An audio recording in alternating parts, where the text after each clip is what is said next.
আবার তারা কোনো কোনো ক্ষেত্রে উদ্বেগের ভিতরে আছে। এই উৎসাহ এবং উদ্বেগকে নিরসন করার জন্য সরকারের পক্ষ থেকে একটি উন্নয়ন ফোরাম আহ্বান করা উচিত। এই উন্নয়ন ফোরাম, যেটাকে আমরা ইনক্লুসিভ সাস্টেনেবল ডেভেলপমেন্ট ফোরাম বলছি, এর আগেও সরকার বিভিন্ন সময় করেছে, কিন্তু এটা বহুদিন যাবৎ হয় না। এটাতে করা উচিত এবং এখানে 4টি বিদেশি গোষ্ঠীকে আহ্বান করে এনে সরকারের মনের কথা, যে কর্মসূচির কথা বলেছি, সেইটাকে প্রকাশ করা উচিত। তারা কারা? এক, যারা আমাদের বৈদেশিক সাহায্য দেয়, উন্নয়ন সাহায্যদাতারা। 2, যারা আমাদের রপ্তানির বাজার সুবিধা দেয়, তাদের বোঝাতে হবে যে এটাকে কিভাবে অব্যাহত রাখা যায়, কার্যকর করা যায়।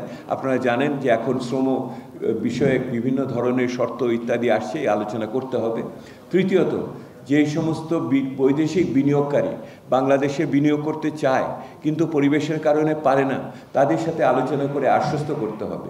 এবং চতুর্থত, যে সমস্ত দেশ আমাদের দেশের থেকে মানব সম্পদ নেয়, যেখান থেকে আমরা রেমিটেন্স পাই, তাদের সাথেও আলোচনা অব্যাহত রাখতে হবে। আপনারা দেখেছেন প্রধান উপদেষ্টার হস্তক্ষেপে সেখান থেকে নিষ্কৃতি পেয়ে অনেকে দেশে ফিরে এসেছেন। এইরকম আরও কিভাবে বাজার সুবিধাকে বাড়ানো যায় আমাদের শ্রমের জন্য, সেটাও আমাদের দেখতে হবে।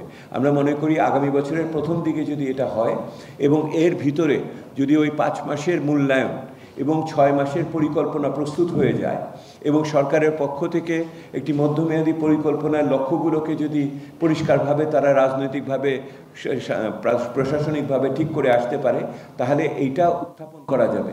এই উত্থাপন করলে পরে আমাদের বিদেশি সহযোগীরা বলবেন যে কোন কোন ক্ষেত্রে তারা আমাদের সাহায্য করবেন এবং এই নিশ্চয়তাটা কার্যকরভাবে, দুর্নীতিহীনভাবে, মসৃণভাবে গরিব মানুষের পক্ষে কিভাবে কার্যকর হবে।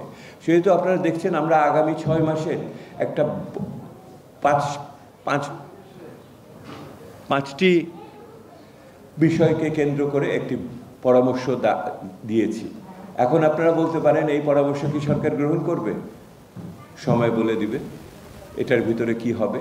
কিন্তু আমরা মনে করি যে সরকারের যোগ্যতা, দক্ষতা এবং নিষ্ঠা দিয়ে একটি আরও উদ্যোগীভাবে যদি অর্থনৈতিক বিষয়াদিকে ওনারা মনোযোগ না দেন, তাহলে এই অর্থনৈতিক বিষয়ে মনোযোগের অভাবের কারণে ওনাদের রাজনৈতিক এবং প্রাতিষ্ঠানিক সংস্কারের অন্যান্য উদ্যোগও কিন্তু ভেস্তে যেতে পারে।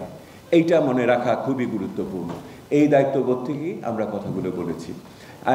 আমার কলিগরা আর কেউ কিছু যুক্ত করবেন? যদি না করেন তাহলে আমি আপনাদের প্রশ্ন নেওয়ার জন্য প্রস্তুত হই।